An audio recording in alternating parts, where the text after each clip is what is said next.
Si estás estudiando inglés, this is your sign to practice your listening and maybe learn new words. This is the last part of the story at a restaurant, and I'm going to try to read it faster.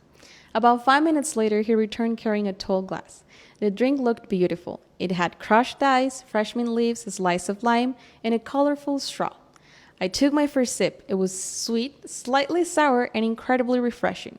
While I waited for my food, I simply enjoyed the atmosphere. The restaurant started getting busier. More customers walked in. I could hear people talking, glasses clinking, and soft music playing in the background.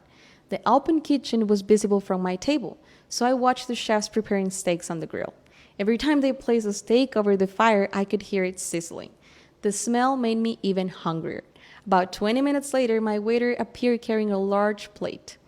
The waiter said, "Here you are. Enjoy your meal." I replied, "Thank you." As soon as I cut through it, I could see that it was perfectly medium. The center was warm and slightly pink, exactly how I like it. Halfway through my dinner, the waiter came back. The waiter asked, "How's everything?" I replied, "It's fantastic." The waiter responded, "I'm glad to hear that." He smiled before helping another table nearby.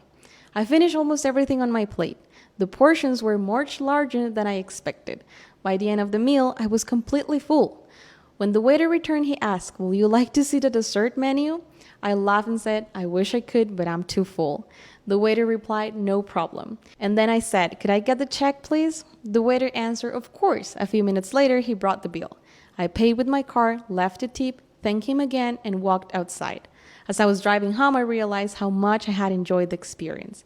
The food was delicious, the service was friendly, and the atmosphere made the evening even better. I definitely plan to go back someday.